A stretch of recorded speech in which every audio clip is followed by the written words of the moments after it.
Hello friends, today we will talk about the largest submarine in the world. History of creation, technical characteristics, main armament. The creation of this powerful warship is associated with the period of the Cold War and the arms race. The submarine, Shark, was supposed to show the superiority of the Soviet military fleet over the Western one. In 1972, scientists were tasked with creating a submarine more powerful, larger, more dangerous than the Ohio, USA. Work on the Ohio submarine began in the United States in the early 1970s. The submarine was to be armed with 24 solid-fuel Trident missiles with a range of over 7,000 kilometers, i.e. intercontinental. It was far superior to everything in the USSR arsenal, because the huge, 18.7 thousand tons displacement submarine could launch missiles at depths of up to 30 meters and was quite fast, up to 20 knots. The Soviet government gave the designers the task of creating a Soviet missile carrier even more powerful than the American one. The Rubin Design Bureau, then headed by Spassky and designer Kovalev, the leading expert in the field, were entrusted with this task. 92 submarines were built to Kovalev's designs. Construction began at Sevmash in 1976. The first cruiser was launched in 1980, and was tested even earlier than the Ohio, work on which began earlier. Throughout the history of the project, 6 Shark submarines were created, and the 7th, already begun, was not completed due to the disarmament that began. 3 of the already existing submarines were scrapped with financial assistance from the US and Canada. 2 did not have time to be scrapped, and now the question of what to do with them next is being decided, and 1, the Dmitry Donskoy, was modified and is now in service. The re-equipment of the Sharks is too expensive, costing as much as the construction of 2 new modern submarines. As stated earlier, the first Shark submarine was launched in December 1981. Initially there were plans to assemble 7 similar ships, but due to an agreement to reduce the number of strategic weapons, the Soviet Union limited itself to 6 pieces. Work on 7 model TK-210 was halted, and the hull was disassembled for recycling. The assembled and used modifications are shown below. TK-208, Dmitry Donskoy. Construction began in 1976, launched 4 years later. In 2002 it was removed from the armament for the following modernization. At the moment it is re-equipped for the new type of weapon, Bulava.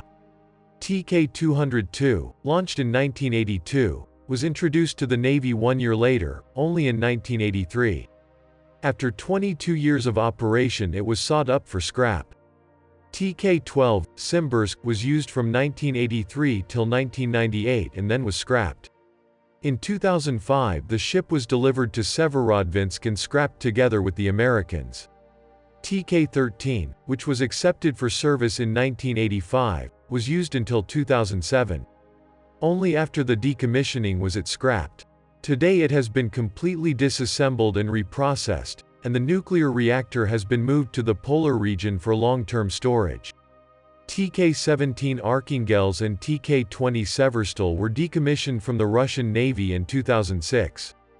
A decision on their further fate has not yet been determined. Almost all subsequent modifications of the Shark, created by the Soviet Union, are lost. As of today, there are only 2 units left in question and 1 operational. All others have been dismantled. The main reason was the results of nuclear arms reduction negotiations and the end of the Cold War. As of today, all of the D-19 ballistic missile ammunition has been dismantled, and there is no reason and motivation for the production of subsequent ones. TK-17 Archangels, Soviet, later Russian, nuclear-powered strategic submarine of the 3rd generation, the 5th hull in the series. The submarine was designed by the Rubin Central Design Bureau. Totally 6 boats of this project were built. Construction of the 7th boat was suspended. No laying was done. Hull sections were cut for metal. They were built at Sevmash plant, Severodvinsk. Tactical and technical design assignment was issued in December 1972. The new type of submarine cruisers was positioned as a response to the construction of the US-S Ohio-class SSBNS. The first boats of both projects were laid down almost simultaneously in 1976. The size of the new ship was determined by the size of new solid-propellant three-stage intercontinental ballistic missiles R-39, RSM-52, which were planned to arm the boat. Compared with the Trident I missiles, the US Ohio was equipped with, the R-39 missile had a better range, throwable mass and had 10 units versus the Trident's 8. However, the R-39 was almost twice as long and 3 times as heavy as its American counterpart.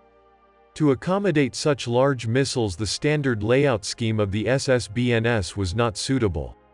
On December 19, 1973, the government decided to begin work on the design and construction of new generation strategic missile carriers. To build the Sharks, Sevmash built a new workshop number 55, the largest covered slipway in the world. The ships have a large reserve of buoyancy, over 40%. When submerged, exactly half of the displacement is due to ballast water, which is why the boats received the unofficial name, water carrier, in the Navy, and in the Malekith Design Bureau, victory of technology over common sense. One of the reasons for this decision was the requirement for the developers to ensure the smallest possible draft for the ship to be able to use the existing piers and repair bases. Also, exactly the large reserve of buoyancy, together with a solid deckhouse, allows the boat to break through the ice up to 2.5 meters thick, which for the first time allowed it to be on high alert in high latitudes up to the North Pole. The peculiarity of the boat design is the 5 inhabited strong hulls inside the lightweight hull. 2 of them are basic, have a maximum diameter of 10 meters and are arranged in parallel to each other, on the principle of a catamaran. At the front of the ship, between the main solid hulls, there are missile silos, which for the first time were placed in front of the deckhouse. In addition, there are 3 separate sealed compartments: the torpedo compartment, the control module compartment with the central post, and the aft mechanical compartment. Removing and placing the 3 compartments in the space between the main hulls allowed to increase the fire safety and survivability of the boat. 2 surfaced rescue chambers for the whole crew are located at the bottom of the deckhouse under the fence of the retractable devices.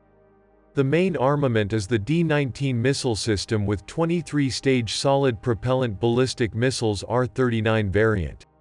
These missiles have the highest lift-off weight, 90 tons, along with the launch container, and length, 17.1 meters, of all the SLBMs adopted for service.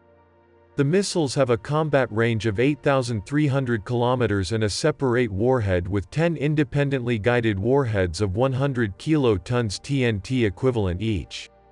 The launch of the entire Shark missile can be accomplished in a single salvo with a short interval between launches of individual missiles. Launches are possible from both surface and underwater locations at depths of up to 55 meters and without limitations in weather conditions. One of the main features of the project, Shark 941 inches, is a multi-layer hull, distinguished by its unique strength. It has 5 habitable chambers, 10 meters in diameter, placed in parallel to each other. In the bow accommodates missile silos, first built in front of the deckhouse. Next to it there are 3 more compartments: torpedo, modular, where the central post is located, aft mechanical. The layout of internal compartments made it possible to reduce the fire hazard and increase the survivability of the ship. According to designer Kovalev, the accident that happened to the Kursk cannot be repeated on the Shark. Even if the torpedo explodes inside the submarine, due to the fact that it is inside a separate module, there will be no serious destruction of the bow and death of the entire crew.